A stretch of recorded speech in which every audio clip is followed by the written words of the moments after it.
નમસ્કાર ખેડૂત મિત્રો, ખેડૂત ખબર યુટ્યુબ ચેનલમાં સ્વાગત છે। આજે તારીખ 18 ડિસેમ્બર 2023 આજના ડુંગળીના બજાર ભાવ વિશે સંપૂર્ણ માહિતી મેળવીશું। ચેનલમાં નવા હો તો ચેનલને સબસ્ક્રાઇબ કરી લેજો।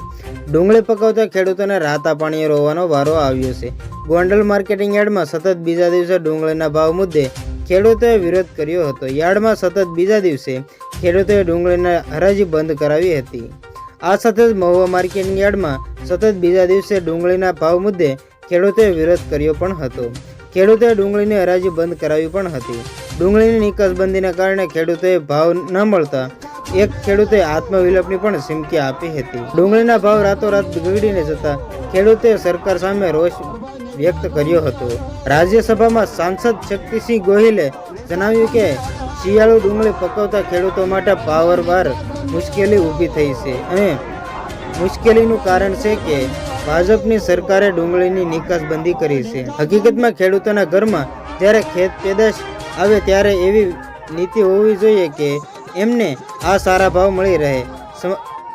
સંગ્રહખોરો ફાયદો ન લે એટલે સરકારની નીતિ એવી હોવી જોઈએ કે સંગ્રહખોરો ઘરમાં માલ હોય ત્યારે જ મોંઘવારી ના નડે અને ઊભો પાકને તકલીફ ના પડે। પરંતુ આ સરકારને કંઈ વિચિત્ર નિર્ણય કર્યો હોય તેવું લાગી રહ્યું છે। હાલ હજુ પણ આવનારા સમયમાં માર્કેટિંગ યાર્ડોમાં ડુંગળીની હરાજી સારા ભાવે થાય તેવું લાગી રહ્યું નથી।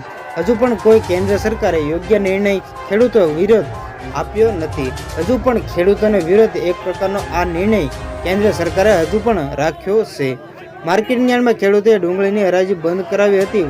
ખેડૂતોએ હાઈવે પર પણ ચક્કાજામ કરી અને રોષ જમાવ્યો હતો, પણ ખેડૂતો સામે કોઈ યોગ્ય નિર્ણય આપવામાં આવ્યો નથી। હજુ પણ આવો યોગ્ય નિર્ણય નહીં લે ત્યાં સુધી ખેડૂતો તેના આંદોલન ઉપર ધરણા પર બેસી પણ રહે। ડુંગળીની નિકાસ બંધ થતાં અનેક દિવસો બજારમાં હરાજી બંધ રહી હતી। હવે જ્યારે ડુંગળીની હરાજી ફરી શરૂ થઈ તો ભાવ પણ સાવ નીચો ગગડીને નીચો આવતો રહ્યો હતો। આવનારા સમયમાં હજુ પણ નીચો ભાવ ગગડીને આવે તેવું લાગી રહ્યું છે। જો નિકાસબંધી નહીં ખુલે તો આવનારા સમયમાં 100 થી 150 રૂપિયા ડુંગળી વેચાય તેવું પણ લાગી રહ્યું છે। તો બસ આજની ત્યાં આટલે જ અપડેટ, ફરી મળીશું નવી અપડેટ સાથે। ત્યાં સુધી બન્યા રહેજો ખેડૂત ખબર યુટ્યુબ ચેનલમાં।